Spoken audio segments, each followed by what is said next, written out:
Ma tean, et sul on küsimus, miks ma seisan keset sõna otseses mõttes tühja põldu. Aga selleks, et ma saaksin natukene paremini seletada, miks ma seda teen, pean ma võtma paar sammu tagasi. On siuke pisikene kaamera nagu Canon EOS M50, mida me oleme kasutanud arvutimaailmaga nüüd tegelikult päris palju kuid. Ta on pisike, ta on väga mõistliku hinnaga ja tekkis nagu see väike arusaam, et tegemist on ühe kõige parema vlog-stiilis kaameraga. Ma viskasin produtsendile hambusse mõtte, et mis siis, kui me teeks koostöös Canoniga projekti, kus me reaalselt võtame ja vlogime nende samade pisikeste M50-tega. Canon andis kohe meile näppu püsti, andis meile 2 kaamerat. Peale seda, kui ma olin palunud produtsendilt auto meile otsida, saatis ta mulle lihtsalt vastu koordinaadid ja enam-vähem mingi kellaaja. Kohv on. Auto on ka olemas. Nüüd on ainult vaja kert peale korjata. Ja need koordinaadid tõid mu siia. Ma loodan, et on mingit pisikest kuradi punni ei organiseerinud meile. See on nagu samas... Jou! Oled sa valmis? Hüppa peale! Lähme! Lähme. Aga kuhu me lähme? Küll sa varsti näed. Varsti jõuame kohale. Osta auto ära. Kuule, aga kuhu me lähme? Varsti saad teada. Sa tead küll, mis kassiga juhtus, kes liiga uudishimulik oli. Jaa, ta lõpetas siin mikrofoni otsas. Produtsent tõi meid Villa Andropovisse. Enamus inimestele ei ütle see koht absoluutselt mitte midagi, aga mina sattusin siia elus esimest korda umbes aastal 2009 ja mida rohkem ma süvenesin, seda põnevam see tundus. Tegemist on villaga, kus siis käisid mingisugused tähtsad N-liidu inimesed suvitamas. Millised inimesed? Pole vähimatki aimu. Mida nad siin tegid? Pole kellelgi vähimatki aimu, sellepärast, et nii nagu paljude asjadega valitses kogu seda ala üks korralik saladuste loor. Kõik see ala oli kinnine, rand oli kinnine, kohalik inimene siia üldse ei pääsenud. Vähesed faktid on teada sellest alast. Esimene oli see, et selles hoones oli 4 niinimetatud korterit, millest 2 olid eriti suured, 117 ruutmeetrit. Mõtle selle peale. Kui näiteks Pärnus on uputused ja arvestades seda, et see on tõesti loetud meetrid rannast, siis siin ei ole mitte kunagi uputatud, mitte kunagi ei ole vesi tuppa jõudnud. Ju siis oli kõik asi ikkagi nii julmalt läbimõeldud ja ettemõeldud, mis on väga äge. Mingi legend räägib, et need aknad on kuulikindlad. Kõik asjad, mis selle kohta on teada, on inimeste lood, on inimeste mälestused. Kogu info baseerubki sellel tegelikult. Kogu see atmosfäär, mis siin tegelikult on, ta on midagi täiesti ainulaadset. Ja see, et meil on võimalus täna tulla ja külastada kohta, kus käisid mingisugused vene tähtsad riigimehed suvitamas ja võrdlemisi õnneks autentselt, küll kahjuks need põhilised ruumid, kus nad suvitasid, on ümber ehitatud hotellitubadeks, kõik muu on tegelikult alles. Nüüd me lähme vaatame üle järgmise väga kihvti osa. See on vana kino. Tänu sellele, et ma teen seda liikumise pealt, siis annab see mulle võimaluse M50 kohta paar kihvti fakti välja tuua. Sellel kaameral on stabilisaator. Tänu sellele, et ma siin natukene liigun, siis ta võtab seda värinat vähemaks. Süvanõuka ajal oli nendel härrastel kinos katusaken ja ausalt öeldes on neid katusaknaid terve see ala täis. Kinomehaanik ei pääsenud sisse sealt, kust ülikud. Tal on eraldi trepp, mis tuleb garaažidest ülesse ja viib ta sellise väikese kihvti ukse juurde. See on kinomehaaniku töökabinet. Sealt kinomehaaniku kabinetist ei ole võimalik näha, millised inimesed istuvad saalis. Pahatihti on sul kaamera kaasas, sa teed mingisuguse klõpsu ja sa tahaksid selle tegelikult kohe Instagrami panna. Vaatame, kui raske see täna on. Teine asi, mida sa teha saad, on kontrollida kaamerat põhimõtteliselt täismahus aplikatsiooniga. Võtame Remote Live View. Yes. Ma võin valida fookuspunkte. Ma võin valida ava. Nii, kaamera tegi klõpsu ja ongi olemas. Video puhul on kihvt see, et sa saad kõiki detaile seadistada. Alates oma erinevatest fokusseerimismeetoditest, nagu me teame, siis Canon on täna üks ainukestest, kelle autofookus tõepoolest videos toimib. See pisike oskab ka väga ilusti teha niinimetatud B-rolli.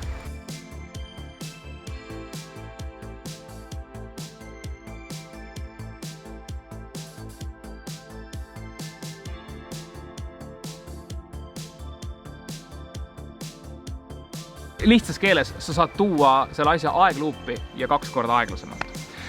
Ta oskab tegelikult talletada ka 120 kaadrit sekundis, aga sellisel juhul ei ole ta enam 1080, vaid 720. Aga näiteks Instagrami või Facebooki puhul see 720 on täiesti piisav. Ta on esimene pisikene Canoni hübriid, mis oskab filmida ka 4K-s.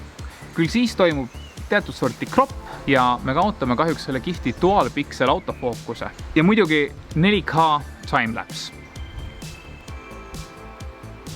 Canoni 80D on see, mida kasutas väga pikalt kuulus Casey Neistat isiklikult, sellepärast et fookus ja see sensor.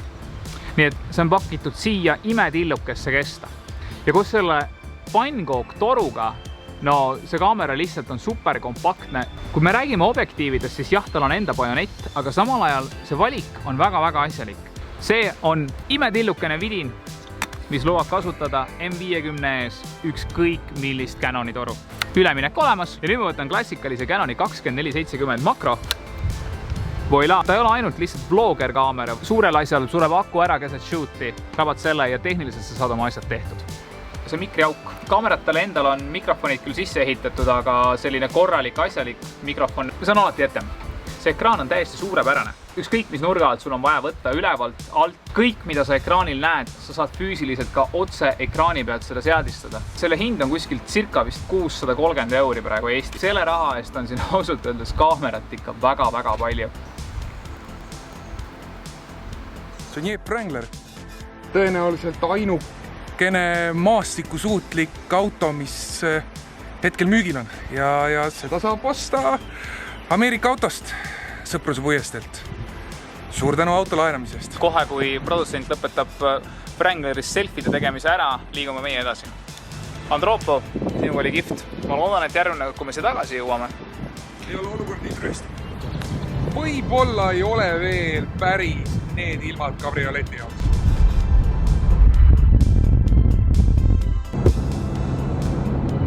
Millega teistmoodi? Kütus hakkab otsa saama vist. Kas tankima?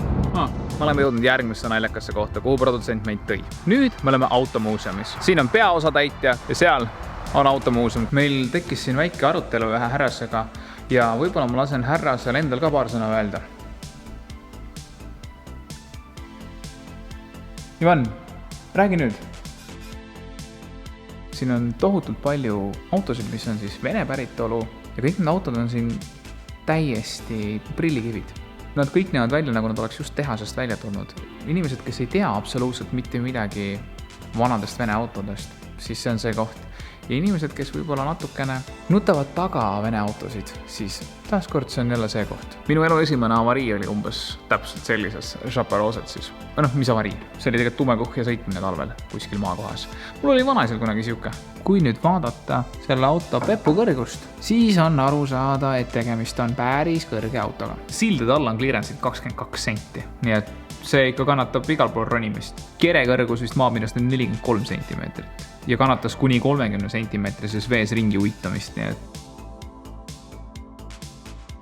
Andropo viljas ringi siiberdades mõistsime seda, et seal käisid arvatavasti väga tähtsad onud. Aga automuuseum viib meid tervikuni. Minu selja taga on Tšaika. Kõigi eelustu kohaselt Tšaika võiski olla üks ainukesi autosid, mida sa Andropo villas nägid.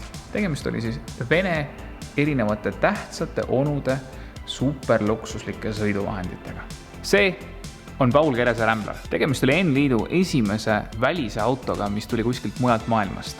See oli esimene auto, mis siia lubati. Kui meil on veel natukene vanemat generatsiooni, kes mäletab krooni aega ja mäletab 5 kroonise pealt ühte karakterit, siis see on selle karakteri auto. Nii et see on kuulus auto. Automuuseum on väga kihvt ja see on koht, kuhu võiks oma elu jooksul minna. See on äge ja võib-olla inimesele, kes on mõnevõrra vanem ja oskab hinnata seda, et see on Euroopa kindlasti üks kõige suuremaid nõukogude autokollektsioone. Kui mitte kõige suurem, täpselt. See oli täpselt see emotsioon, et läikiv! Perfekt aeg võtta kokku tänane M50 projekt. Arutlesime selle püsikese kaamera üle terve tee tagasi ja leidsin, et lihtsam on teha kokkuvõtte, kui jätta sisse tunde ja tunde arutelu. Meie järeldus on lihtne. M50 on kompaktne kaamera, mis tõestab, et hübriidid on tulevik. nii elektrooniline viewfinder, mis videot filmides ka kasutatav, erinevalt peegelkaamera mehhanismist, väga kompaktne vorm, mis teeb sellest väga hea reisikaamera ning üleminek, mis laseb kasutada kõiki Canoni objektiive, on vaid mõned punktid, mis tõestavad meie ammust seisukohta. Peegelkaamerad on korralikud tööriistad, aga kompaktsed hübriidid rebivad ette. Meile omaselt üritame alati mõista, kellele konkreetne seade on suunatud. Mõned korrad oleme sellega põhjalikult põrunud, aga selle aparaadi puhul on see selge nagu taevas esimestes kaadrites. M50 on Canoni tulistajale, kellel on vaja B-kaamerat, milleks tassida 2 peeglimehhanismi aastal 2018. Samuti on see ideaalne vlogikaamera tänu keeratavale ekraanile, vahetatavatele objektiividele ning mikrofoni sisendile. Kui nina krimpsutada, siis kõrvaklapi auk võiks olla. Aga mis teha? Tänu suurusele on tegemist ka ideaalse reisikaameraga ning arvestades hinda, võimekust ja kasutaja mugavust on see ka väga mõistlik esimene nii foto- kui videokaamera. Jah, kogu episood on filmitud M50-tega ning jah, me soovitame sulle enne igat ostu konsulteerida oma isikliku tech-youtuberiga ning kujundada ostusoov läbi veendumuse, et see on parim seade sulle. Viska meile subscribe ehk mõnikord ka like ning ära unusta. Tarbi targalt. Aitäh!